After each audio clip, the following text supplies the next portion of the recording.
In the pre-industrial era, the carbon cycle was in balance. Carbon moved between the air, the land, and the oceans in a balanced way. Then coal, oil, and natural gas, we discovered them underground. They're fantastic sources of inexpensive, instant energy. This enabled tremendous development and economic growth and advancement around the world. The problem is that we produce massive amounts of carbon dioxide through combustion of those fossil fuels, and those CO2 molecules are building up in our atmosphere. This excess CO2 in our atmosphere is now causing rapid and dangerous changes to our climate. Where I'm from, in Vancouver, Canada, we used to pride ourselves in having some of the cleanest air in the world. And starting 5 years ago, we started to get a lot of smoke from forest fires because, like in California, near Vancouver, we have more and more forest fires. And now there are days when Vancouver actually has the worst air in the world because there's so much particulate, soot, and other matter from the forest fires in the air. But we see flooding, we see stronger hurricanes and tropical storms. Pre-industrial era, CO2 in the atmosphere was about 280 parts per million. It's now almost doubled to 420 parts per million and continues to rise. And it's that increased CO2 which causes more global warming and leads to the climate change. So the analogy I want to talk about in terms of the climate emergency is the bathtub. We hear about the climate emergency, we hear about time is running out. So think of the atmosphere like a bathtub. And we're filling up CO2 in the atmosphere like water fills a bathtub. And imagine that the taps on the bathtub just keep running. What happens to the bathtub eventually? The bathtub overflows. All the CO2 that we put into the atmosphere from combusting fossil fuels and also land use change, particular deforestation, increases the amount of CO2 in the air, breaking that carbon cycle. So what do you do when your bathtub is about to overflow? Well, the first thing you try to do is turn off the water. Because if you turn off the water, then the bathtub won't overflow. The challenge with climate change is we have millions and millions of pipes running into the atmosphere, and some of those pipes are very hard to turn off. So what do you do if you can't turn off the taps into your bathtub? Well, hopefully you've got a drain in your bathtub that's not plugged because you need some way to lower the level of water. And permanent carbon removal is the sort of equivalent to removing the drain from your bathtub. It's a way to take CO2 out of the atmosphere and decrease the volume of CO2 in the atmosphere. What does climate relevant scale look like? So we're going to talk a little bit about some numbers.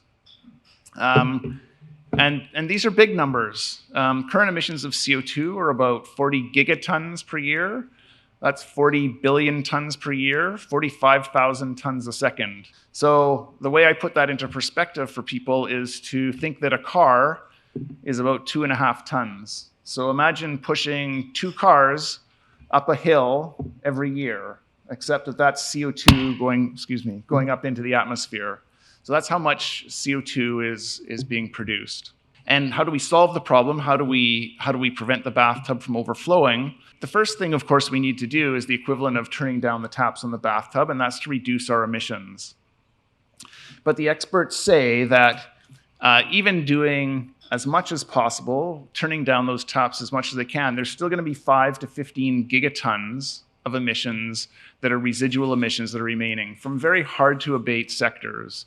Sectors like aviation, where there are no solutions in the foreseeable future for getting away from using hydrocarbon fuels in planes. Batteries are too heavy, and to use hydrogen would require a complete redesign of the planes, which takes 20 or 30 years if it's feasible.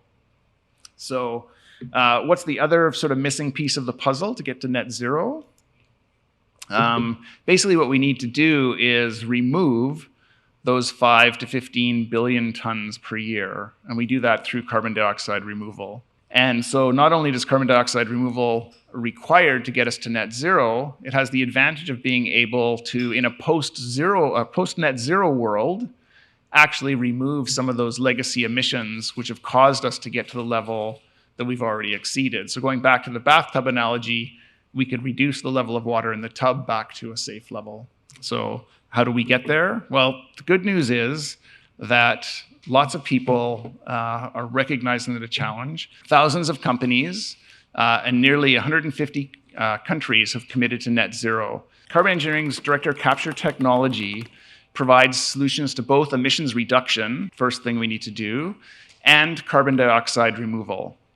And so the way it works is that our direct air capture technology captures CO2 directly from the atmosphere and produces a pure stream of CO2.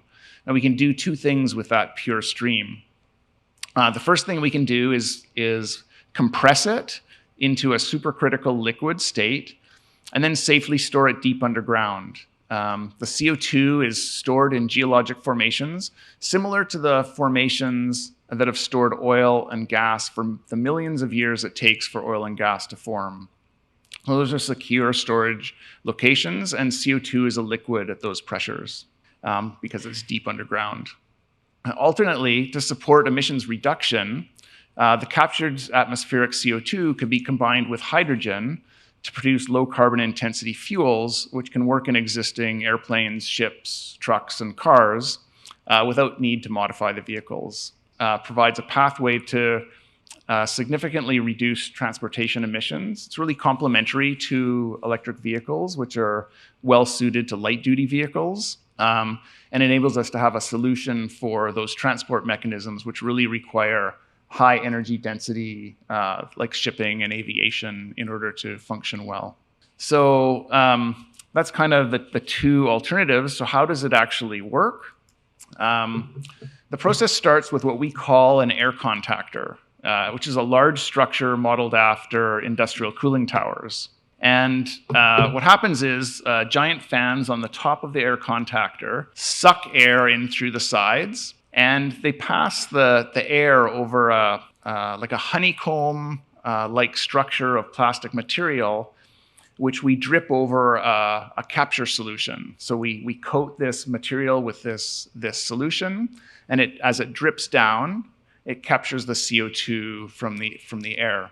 So we use a solution called potassium hydroxide, which is a very strong base, and it reacts with CO2 in the atmosphere, which is acidic. And it results in a carbonate salt, which is soluble in water. So the next stage of the process is to take that carbonate salt and concentrate it into pure CO2.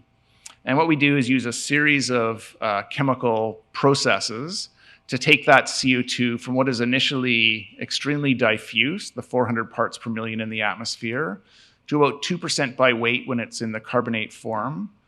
And then we go to 45% weight as we convert it to a calcium carbonate. That's like limestone or seashells. And then when we heat it up, we release the CO2 in a pure format. So that's how we get our form of pure CO2.